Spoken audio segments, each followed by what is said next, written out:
Armed American Radio's Daily Defense. Armed American Radio's Daily Defense. Because they don't want me to, that's why I do it. From the 6 Hour Studios on the Patriot Mobile Platinum microphone. They're never going to stop us here. Here is your host, the loudest conservative voice in America fighting the enemies of freedom, Mark Walters. Welcome inside Armed American Radio's Daily Defense. Ladies and gentlemen, inside Daily Defense, inside the 6 Hour Studios here for Armed American Radio's Daily Defense. That's what you get after a holiday weekend. Great to have you here with me. Mark Walters, filling your prescription for freedom today and every day in front of this Patriot Mobile Communication and Command Center microphone. Greg in Dallas, Tejas, how you doing, my brother? Not too bad, man. Just another day. Here we are. Sending me some nasty weather, and that's okay. That's all right. We can rain. Tornadoes south of us, though, but I don't live south of us. That's why it's south of us. Does that make sense? So thanks for that, Greg. I do appreciate Sure does, that. and you're welcome. I was just noticing some little behind-the-scenes issue. You're taking some big hits on your internet over there. So Yeah, and that's likely because of the weather that we have here right now. They're expecting some hail and all. And ladies and gentlemen, we should be good if you listen on a radio station. No problem. Might catch a little bit if there's internet because that happens. But welcome in, Greg. We're available for everybody on Facebook.com/Armed American Radio. You can watch us over there. I'll let you tell people where else they can watch us. Participate in the chat. We'll get started with Lee the Gunwriter Williams. yeah, sure. If you want to watch the show, just do a search for Armed American Radio with Mark Walters over on YouTube. On X, it's at AAR Mark. If you want to join our live chats, just head on over to your app store, download the Telegram messaging app, create your profile, and search for Armed American Radio Conversations. Boom, and that will do it. Got a little bit wet walking over here to the studio today, so you got some wet hair, not Yeah, Corvette we sent hair. some rain your way. That's okay. Lee the Gunwriter Williams, jump on in here. How you doing, my brother? Good, brother. How are you? I'm doing wonderful, doing wonderful. So, Lee, I had lunch with a buddy of mine today that I've known for about 30-some years. A great guy. He spent some time with me in the trucking business years ago in early 90s, 91. He opened up an Orlando terminal for a trucking company that I was working for, and at the same time I opened up the Tampa terminal. And John and I got to be very, very close friends. And as the years went by, John and I stayed in touch. I would later work with him down the road years later here in the state of Georgia because he lives in Cobb County, not too far from me. And we worked together with the same company, did some consulting and that kind of fun stuff. And he later, sadly, Lee, became a story in my second book, Lessons from Unarmed America, because he was, and I'm going to tell this story. He goes, I had lunch with him today, and we didn't talk about this, the two of us, today, but it brought back some memories and why I chose to write that story. And he was a big impetus to why we wrote the book, Lessons from Unarmed America, Lee. And what I'm about to tell you, ladies and gentlemen, is why you don't want to be unarmed, ever. And this was a harrowing experience. Unfortunately, he lived through it, and we were able to have lunch today. And he's now a good gun carrier, ladies and gentlemen, just like I am, just like you are, in large measure because of what happened to him a few years back. But Lee, I'm gonna tell this story, and then I want to get some commentary from you. Okay? I want people to hear from you as an expert as to what your thoughts are. Sounds great. Looking forward to it. John was working for a trucking company, and was heading in Georgia, and was heading to one of the terminals to do some overnight work with the night shift out there. And he was heading into the Carolinas, running through South Carolina and then into North Carolina to accomplish that goal. And he stopped at a rest area. And ladies and gentlemen, if you're familiar with Interstate 85 coming out of Atlanta, going into the Carolinas, South Carolina in this case, as soon as you cross the border into South Carolina, there's a welcome center there. Now, Lee, 2 o'clock in the morning, would you feel somewhat safe pulling into a welcome center rest area? Not just a regular rest area, but a welcome center rest area. Wouldn't you feel a little bit more comfortable doing that? Oh, without a doubt. Yeah, absolutely. Okay, well, he shouldn't have. Because not being situationally aware, as he is today, he exited the vehicle and walked down. I've been to that rest area a number of times. He walked down this little pathway, goes down a little hill, and you've got the women's room and you know the snack machines and all to the left, and over to the right you have the men's room and a coffee machine and all that stuff. Typical rest area setup. He walked into the rest area, used the restroom, used the urinal, turned around, and was standing there staring at 2 young, grubby scumbags. One of them was holding what he described he could only describe to me as it looked like a table leg. because he noticed it was kind of carved, kind of decorative, like something you would unscrew off the bottom of an IKEA table. You know what I mean? So one guy was Yeah, I holding do. this. The guy to his right, his left, facing him, was holding a pistol. And they said to him, listen to me very carefully, mister. We don't want to hurt you, but we're desperate, and we will. Give me everything you have. I want your wallet. I want everything you have right now. And John stood there. He said at first he was just in shock. There was no immediate fear. It was, is this real? So let's before I go further, let's talk about that reaction, because I experienced something very similar in 2002, years earlier.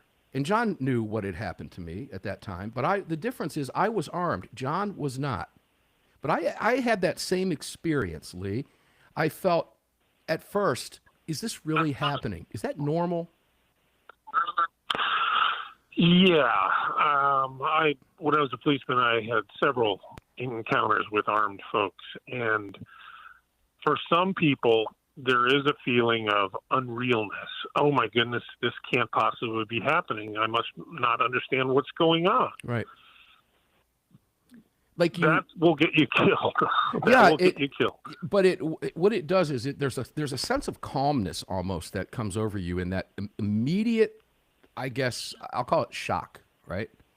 But there's a sense of calmness, almost like when you get a flat tire driving down the highway. There's never a good time to have a flat, particularly when you're on 7 lanes of interstate and you're in the 4th lane over from the shoulder.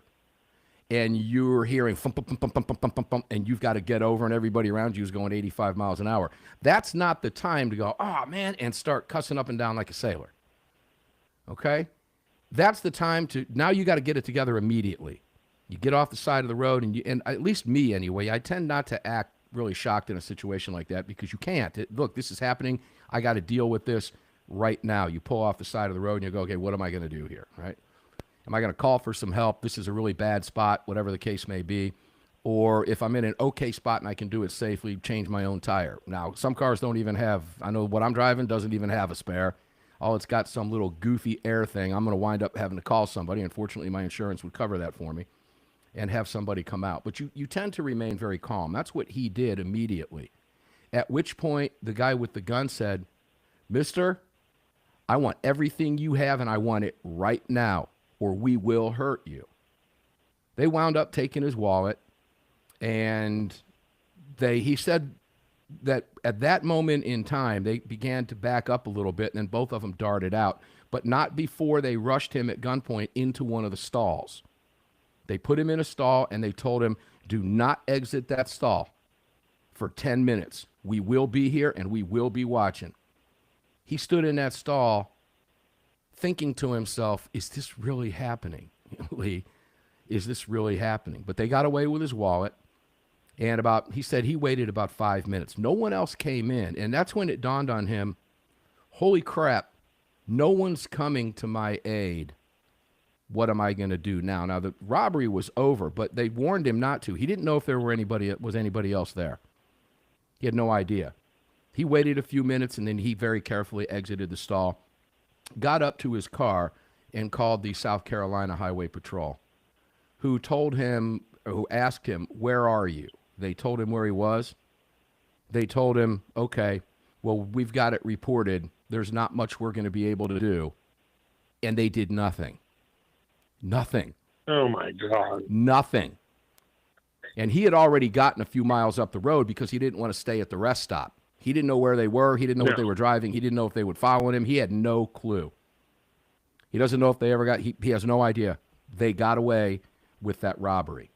But here's what he told me that I found interesting, only because I've interviewed so many people who have been in this position. And I know, ladies and gentlemen, that Greg is going to tell me we're going to take a break, but I want to resort back to a training session I had with a SWAT instructor in Clearwater, Florida, who, Lee, in the classroom portion, drew a part of a square, didn't put the line across the top. It looked like a straight U. And he drew an X. He said, that X is you, that line underneath you is a wall, and the lines on both sides of that X are walls. You cannot go backwards. You cannot flee. Then he put 3 circles up there.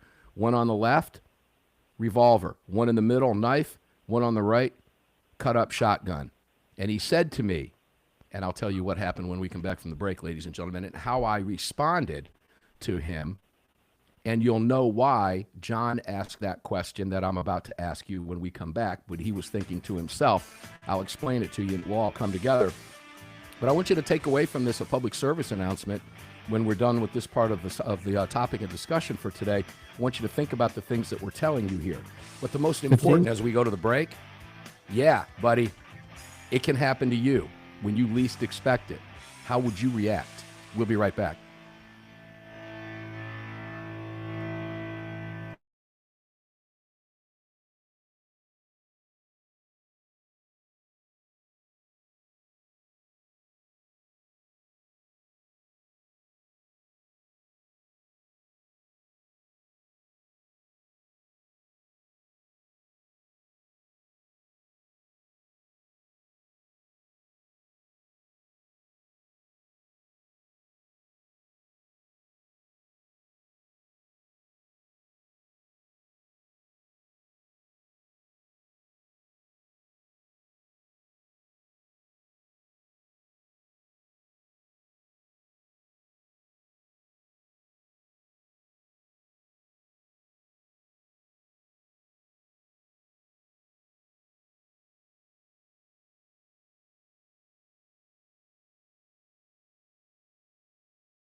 The following segment of Armed American Radio's Daily Defense is being brought to you by Patriot Mobile. Visit patriotmobile.com/AAR and use the AAR promo code to get free activation today. Welcome back to the show. Yes, welcome back to the show. Mark Walters here in the 6 Hour Studios with you on the Tuesday edition of Armed American Radio's Daily Defense. Of course, I am in front of the Patriot Mobile Command Center microphone.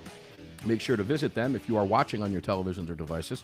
This is a Patriot Mobile activated phone. You too can activate a Patriot Mobile phone by visiting patriotmobile.com/AAR, and you will get a free month of activation and be working with a company that supports you and everything that you support, all of your conservative values. Most importantly for this program, your right to keep and bear arms. And they are very active in the fight for your right to keep and bear arms through appearances, locations, events, donations. So support them. They support this program. We scratch each other's backs. That's how it works. You already know that. You can find all of our great partners, including budsgunshop.com, budsgunshop.com, at armedamericanradio.com. They have everything you need, and you need everything they have. At least you want it. No doubt about it. budsgunshop.com. Let's go back to Lee the Gunwriter Williams. Lee, welcome back. So let me continue here. I was setting up this training I had taken with a SWAT instructor. I was taking some one-on-one training years ago with a SWAT instructor in Clearwater, Florida. His name was Norm Belsom. He was fantastic, and he was really inexpensive. It was like $60 for private training. That's going back a ways. But good heavens, it was just outstanding training from a super qualified individual. So he sets me up, and he draws this little box without a top, and he says, that's your out up top. Behind you is a wall, and a wall on both sides. You can't scale a fence. You can't get out. Your back is against the wall. There are 3 individuals standing in front of you. One to your left has a revolver, he said. He has a revolver. The one directly in front of you has a knife. The one to your right has what he referred to as a sawed-off or cut-up shotgun. And it reminded me, Lee, of the line in the movie Tombstone when Wyatt Earp says to Virgil, you give him the shotgun. They'll be less apt to get nervy if they know he's on the street howitzer. I don't know if you remember that line, right? I remember that well. Well, there's a reason for that. Remember that well. Well, it's something you might not remember from the movie, ladies and gentlemen. Let me give you an error. Next time you watch the movie Tombstone and you see that scene, Doc Holliday fires a double-barreled shotgun once into the air, then fires 2 more rounds out of a double-barrel shotgun at the horse and his opponent. That doesn't happen in real life, but it does in the movies. Anyway, get back to the story. He says, which one do you take out first? You're armed. So I thought about it for a second. I said, I'm going to take out the shotgun first, and I would move to the pistol. He said, you're dead. And when I said why, and I've told this on air before. Now, this will open up a great discussion for debate. There will be some of you, maybe you're a trainer, maybe you have a different viewpoint on the instructor that instructed me in this. But he said, the guy with the knife is who you want to take out first. Because the guy with the knife is the one that's going to approach you. It's personal, and he can be on you in less than a second at the distance where he is. Now, we all know the Tueller drill, right? From 21 feet out, Lee, you're familiar with it. Takes about 1.8 seconds from a dead stop to be on top of somebody. And a knife, that individual is the one that's crazy. And the reason I mention that is because John said to me, I was almost more afraid of the guy with the table leg than the guy with the gun. And it seemed to fit with that training that I had a number of years ago because I understand that in that class, Lee. How would you handle that? Well, the one thing you got to realize is the guy handled it correctly. I mean, he lived, he lost his money, big deal. You can always get more. And he walked out of there, so he handled that correctly. There's more than one way to handle these type of situations. That's what people don't understand. That's why the anti-gunners don't want people to know. They're firmly convinced there's only one way to handle it, and that's to concede and surrender and give them everything you have. No, there's several ways to handle any armed situation. I might go for the guy with the shotgun too. I mean, yeah, he doesn't have to move. He can cut you in half with 2 double barrels. I go for the guy with a handgun. I don't know. I'm not in the situation. I've seen a lot of these over the years, and a lot of instructors that use them haven't been in situations where they actually have to make a decision that could end somebody's life. And quite frankly, when you're in those situations, and having been in a few, it kind of changes your look on all of them. It also changes your outlook on life in general when it's over. Yeah. And it did him as well. But it's an interesting conversation. Now, the bottom line is, it was an eye opener for him. It was an eye popper for him, Lee, because he's never unarmed now, and he was a gun owner then too. Good. He was a gun owner then too. Well, but and he learned a won. valuable lesson. Quite frankly, he won. He escaped with his life, and everything's good. Whatever cash he lost in his wallet or hassle he had to go through to get a new driver's license, well, worth the time and energy. Yeah, you know what's interesting? Again, we didn't talk about this today, but I wrote the story. Ladies and gentlemen, you can read the entire story in my second book, Lessons from Unarmed America. Pick it up on Amazon and read these stories. They're eye poppers. They really, truly are. And if you're making a decision to carry a firearm, or whether you have already or maybe you're on the fence about it, these stories will wake you up. What was interesting about it, he said, I had just stopped, and this thought went through his head. He had just stopped after he left his house and picked up enough cash. He had $200 on him just to have some cash in his wallet, and he wound up giving it away about 50 minutes later when he crossed the South Carolina border. It was gone. But you are correct. He walked away with his life. And it just reminded me of that scenario when John said to me, the guy with the table leg had a crazed look in his eye. And there's a reason for that, because those people who are carrying those weapons have no problem getting up front and personal with you. That guy's got to get in front of you and physically beat you. And that's a little, there's a little bit more to that. But Norm, just for people who might wonder, why did he say the shotgun? He said a sawed-off shotgun, and the guy with the pistol, he says, in most cases, those guys are not real well trained with their weapons, but the guy with the knife doesn't have to be. He can be on top of you in 2 seconds, literally a split second, and cut you to shreds. Very, very dangerous. I don't like knives. Knives scare the crap out of me. They always have. I use an Emerson knife every single day. I used it twice today to open a box of cigars, for example, and another box for a speaker stand. I use it every day, and I carry it all the time. But boy, I'll tell you what, Lee, I don't ever want to get hit. I don't ever want to get cut up with one. Okay? I'd much rather be shot. Nobody does. I would much rather be shot. But the bottom line here is, ladies and gentlemen, is situational awareness. John realized that he wasn't paying attention when he got out of his car and he walked down there. Could he have likely seen what was happening? He did tell me when he was telling me, when I was interviewing him before I wrote the chapter, that there was a young girl. He said young girl, probably in her early 20s, that was just kind of mulling around down there before the two guys came in. And that's when it dawned on him that she was their lookout. That she told them, she gave them the information that they needed to go in when they did. That they were likely together, because he never did see her again after that, but that's likely what occurred. I thought it was interesting that the South Carolina trooper said, did they already leave? He said, I'm assuming so, because they're not here, and I've already left. And I go, okay, well, consider it reported. Have safe travels. Wow. That's wow, that's man. incredibly bad. Not That's meet bad. me at the donut shop at exit 21, or stay where you're at. Whatever, they said they'd send somebody by, but they didn't. Those guys aren't hanging around waiting to rob somebody else. They're out of there. But it is situational awareness, ladies and gentlemen. It's pretty much that simple. Lee, you have, we're taking a break. When we come back, we're going to go to a story you got popping down in Florida. And then when we come back, ladies and gentlemen, I want to talk to you about a case of it's a gun dealer. It's an outdoor store, a fairly large one up in Minnesota, that is being sued for what? Yeah, wait till you hear this. We'll be right back. We'll be the Gunwriter Williams. Don't go away.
It's freedom, passion, precision. Hey, welcome back, guys. Daniel Defense is freedom, passion, and precision. I know that firsthand. Make sure to check them out at DanielDefense.com and support the DoubleDFoundation.org as well, the DoubleDFoundation.org. You can get to that at Daniel Defense. You get to all of it at ArmedAmericanRadio.com. Start stacking ammo like I did. My payment cleared over there today. And guess what? Tomorrow I'll get the email that says, you've got ammo. And I'm getting so close now to taking a delivery of the few, 2,500, 3,000 rounds now. Yeah, I'm kind of wanting to get some of it because I like seeing ammo, you know? Especially when I know it's it's mine. And it's all being held right there at ammosquared.com. But if I choose not to do that, it continues to stack, just continues to stack. And I've been having fun doing that. But I'm starting to get the itch. I think I'm going to get a delivery. But if I go in, I'm going to go all in, Greg. I think I'm going to get it all. Just send it to me so I can see all the ammo that I've recently bought. Might as well. You might as well. But I don't know if I'm going to do that yet. So, guys, face that decision yourself. Real simple. Ammosquared.com. Ammosquared.com. Lee the Gunwriter Williams, welcome back, brother. How you doing? It's good to be back. How you doing? It's good to have you. So let's go to your story. I find these fascinating, and I do have some. I guess I'll call it some advice, okay? Because we got to talk about the victims here. But this is titled, ladies and gentlemen, Florida Doc, meaning doctor, medical doctor, shoots at teens who threw cheese at his Range Rover. Lee, this is reminiscent of the story we talked about where the guys got into it over a snowball that hit his car. It right? is.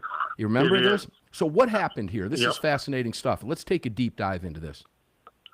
Well, this happened Saturday night. You got a 67-year-old doctor, Bruce L. Mitchell, fired at least one round from a Sig Sauer handgun and then chased a carload of high school boys at dangerous speeds after these kids threw a piece of cheese at his black Range Rover. According to the St. John Citizen, I got to read you this. A black Range Rover, later identified as Mitchell's, allegedly began tailing the teens aggressively, swerving across lanes and briefly swerving out of the roadway to get closer to the terrified targets. The teens then reported seeing Mitchell brandish a black pistol and yell something at them before squeezing off around in the air. You know, as a former cop, let me tell you, you don't get any points for shooting up in the air. You might as well shoot at the bad guys because that's what you're going to be charged with. One of the teens told police that he was in fear for his life. The driver said he was scared, in fear for his life, that he didn't want to die. So they speed down the highway, and one of the kids gets his cell phone out and calls 911, which worked. Deputies stopped this doc and did a felony car stop, which is a great way to get killed unless you don't do, if you don't do everything that the cops tell you to do. Anyway, they arrested him. They found a loaded Sig in his truck in the glove box with a mag on the passenger seat and 2 live rounds on the floor. All the doc said was they shot at me first. Mm-hmm. And then he invoked his Fifth Amendment rights. However, the deputies searched the kid's car. They didn't find anything, no weapon of any kind. All 5 of these kids, and they were good kids. They go to a very prestigious private school in that area. They weren't named because none of them are 18.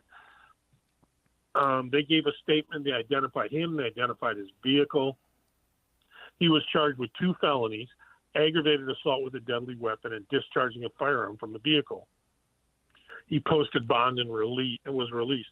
Then one of the media stories said that he lives in Sawgrass in Jacksonville, which is its own city. It's incredibly high dollar. His wife, they said, is a Harvard graduate and a senior executive at Cox Communications. Well, man. This guy's got a hell of a work history, too. I mean, he taught at the Division of Hospital Medicine at Emory, worked at the Mayo Clinic in Jacksonville. Of course, he wouldn't return to anything that I sent him. But it's just, you know, they try and make guys like you and I look like we'll do anything with a firearm. Or they try and take, you know, some guy who bends wrenches or say that he'll do anything with the firearm. Here you got a doctor, incredible doctor who just loses it, goes off and puts a round out there. And, you know, here's the thing, Mark. People don't understand. Where's that round? Where did that round go? Yeah, where did that round go? I thought that when I read the story, too. And let me point out, ladies and gentlemen, not that this really matters, because it doesn't. But it does, but it doesn't. But Ponte Vedra Beach is where this happened, where Sawgrass is. I know the area well. It's a very well-to-do area. Sawgrass is where the golf tournament is held every year. Yeah. In Sawgrass, the PGA tournament is held every year there. I've been to there. I've been in attendance at that tournament. It's a very beautiful place. And again, not that makes any difference, other than this: these things happen where you might live. Now, when you mention, and this bears conversating, because the first thing that came to my mind when I heard what he said is they fired at me first. Let me tell you why he said that in the back of my mind. Because the odds are, and I'm going to flip this to the kids as well. The doctor was smart saying that for one reason. He took a chance by saying it, but it was a smart thing to say. Why? Why? Because virtually he didn't know the kids' ages at the time. But I will tell you this, it's a pretty much a surefire bet that there's likely a gun in a car in Florida. So by saying that, it wouldn't have done anything for him, because through investigation, they would have found out that the gun had never been fired. But I guarantee you that's why he said that, hoping they probably had a gun in the car. They did not.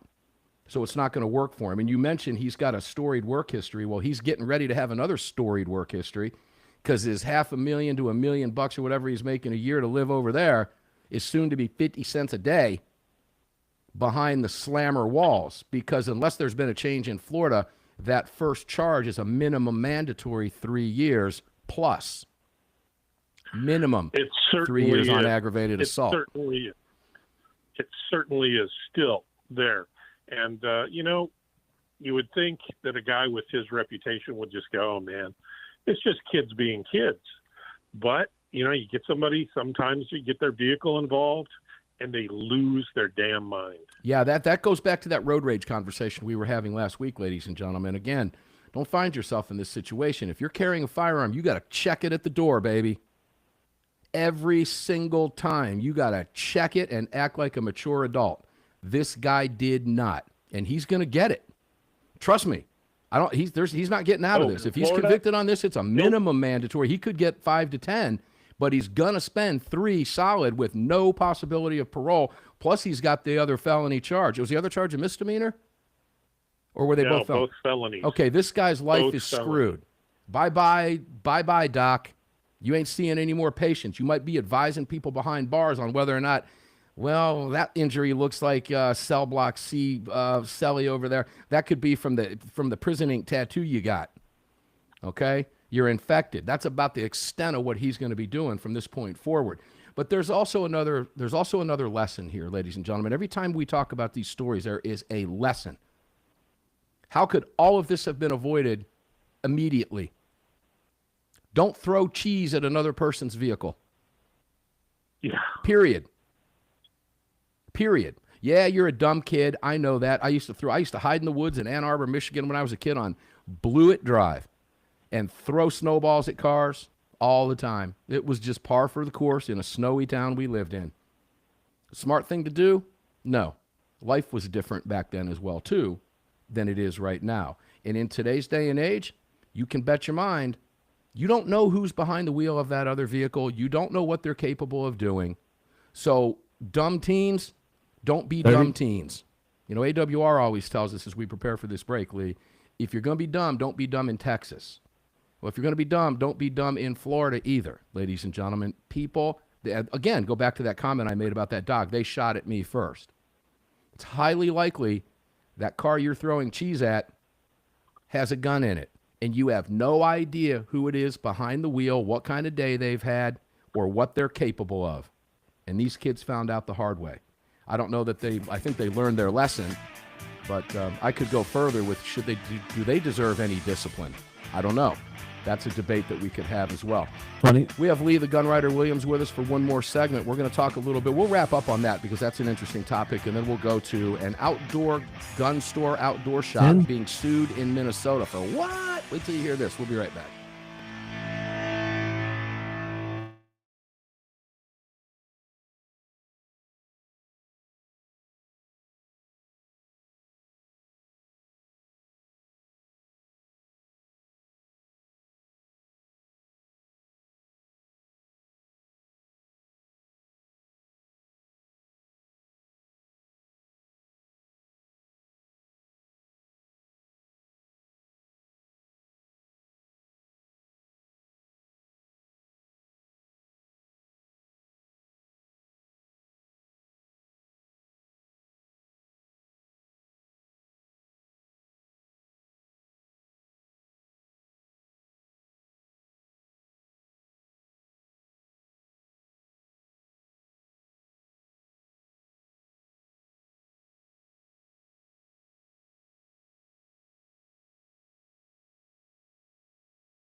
This segment of Armed American Radio's Daily Defense is being brought to you by Daniel Defense. Visit DanielDefense.com.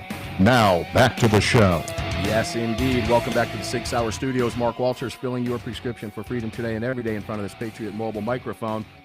Daniel Defense, another great company. Check out all of our partners, Car Arms, all of them. You can find them all. Crossbreed Holsters, they're all at armedamericanradio.com. Let me spend just one brief moment telling you a little bit about Attorneys on Retainer. 1 week from tomorrow, I will be in Phoenix, Arizona. At this time tomorrow, I will be in the Arizona legislature with Quang Nguyen, the chairman of the House Judiciary there. I'll be having lunch with Quang and I believe the House counsel, as well as a lobbyist and possibly one of the majority leaders. We're going to have a great time, and I'll get there and watch them do their work and shut down a couple anti-gun bills right before my eyes. I will love it. I will report back to you on Thursday, because I will be with Attorneys on Retainer in the 960. I said 980 last week. It's 960 AM, the Patriot Salem Radio Studios in downtown Phoenix. Beautiful studios, and I'll be interviewing Mark Victor live with you. Don't forget, Attorneys on Retainer. Attorneys on Retainer. Wonder if this doc's got them. Okay? You don't need them for that reason because you're not stupid. But nonetheless, if you find yourself in a self-defense situation, you wind up charged with anything, even if you don't get charged, you have an attorney that will come to your defense immediately in all 50 states. And if you use the AAR promo code, you can have Attorney on Retainer.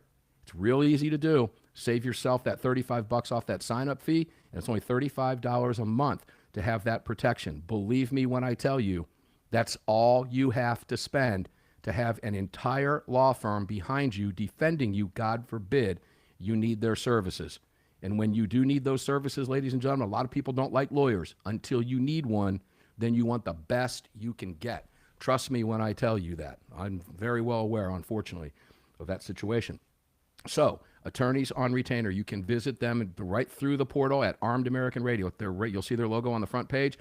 Click it. It'll take you right there. Get them. I did. The sign-up process is minutes. It's that simple. Attorneys on Retainer have a team behind you to defend you instantly. Shut your trap. Call your attorney because you have an attorney. Someone can say to you, do you have an attorney? Yes, I do.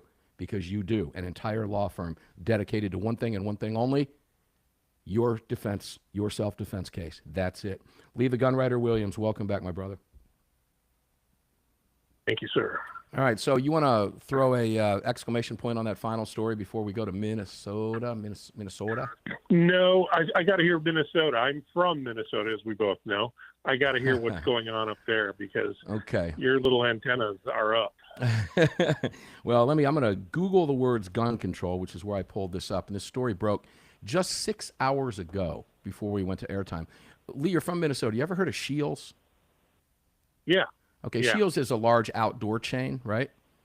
And they carry, of course, firearms.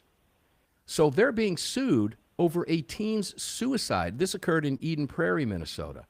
Why are they being sued over a teen's suicide? This is a fascinating case. It really, truly is. And I believe they're going to win this.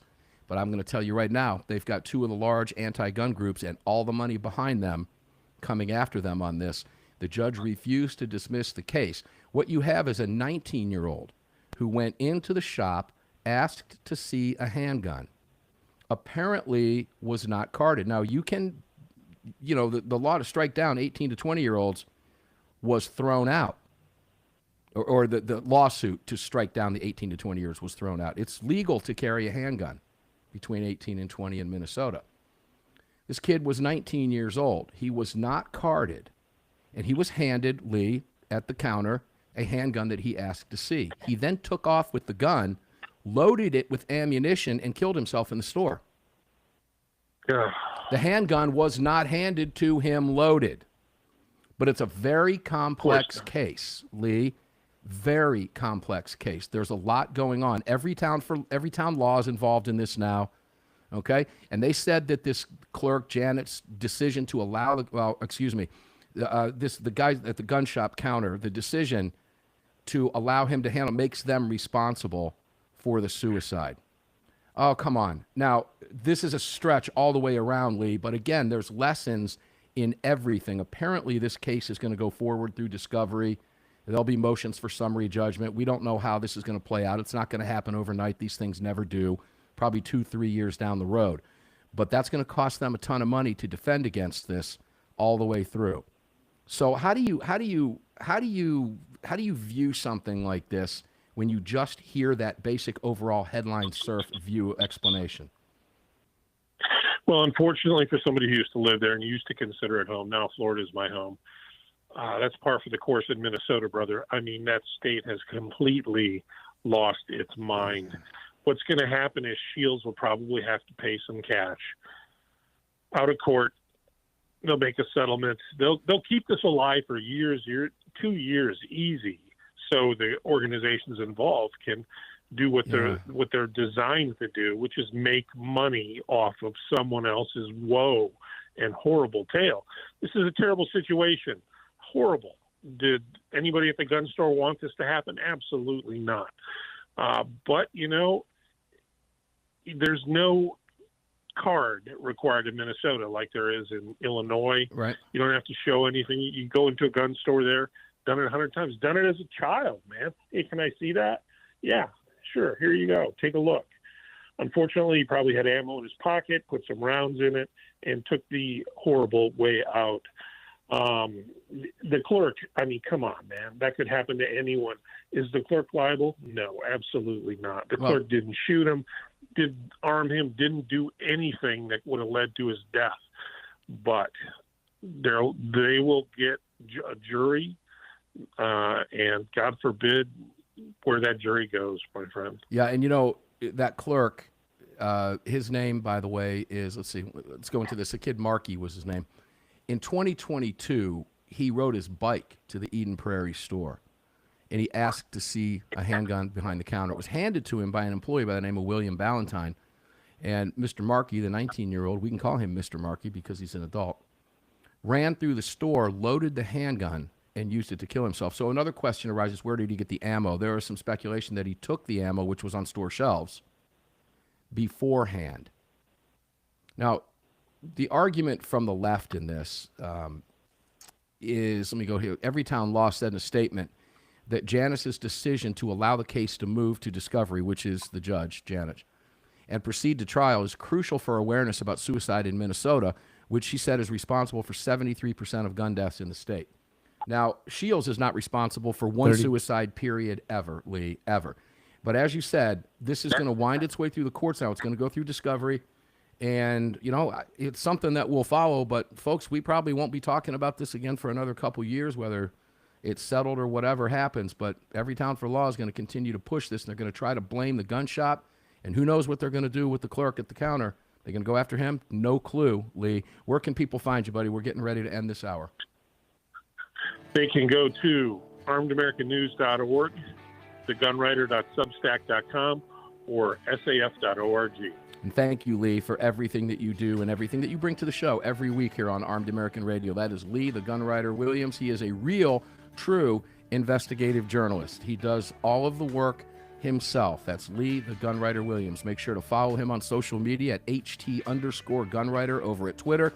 And you can find him everywhere else on those sites he just gave you, Armed American News, Substack, and you can also find him over at the Second Amendment Foundation because he is their lead investigative journalist for the Second Amendment Foundation. Lee, the Gun Writer Williams, thanks for being here. Ladies and gentlemen, please visit all of our partners. And gosh, when you hear stories like this, make sure you have an attorney on your team, okay? It's real simple to do. Attorneysonretainer.com. Attorneysonretainer.com. Use the AAR promo code. Enjoy the rest of your day. Hope you had a great weekend. We'll see you on the radio tomorrow.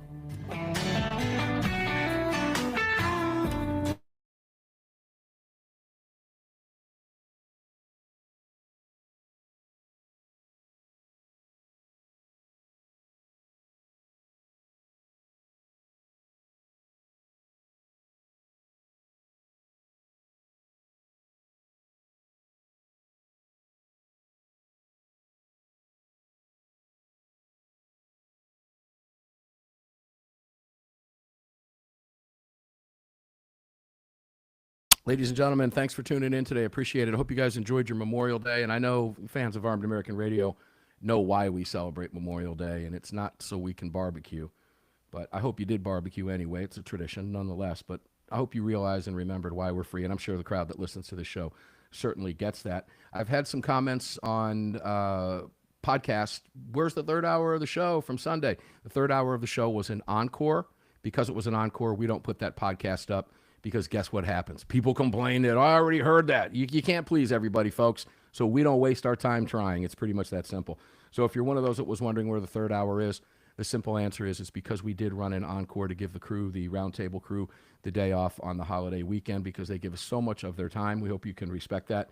And as a result, we put a backup in there for you. And that's why the podcast backup didn't go up, because you've already heard it. So we'll be back. This podcast will be up in just a few minutes as soon as we get it from the network and cut some of the audio. And I will see you tomorrow, same bat time, same bat channel, precisely because those Everytowns don't want us here, which is why we're going to be here. Enjoy your day. Thanks for tuning in. And make sure to visit all of our partners, particularly our new sponsors over there at Attorneys on Retainer. Check them out. And a huge announcement coming up this Sunday. So make sure to tune in. We'll tease that the remainder of the week as well. Enjoy your day, folks. Thanks for being here. Stay safe. See you on the radio tomorrow.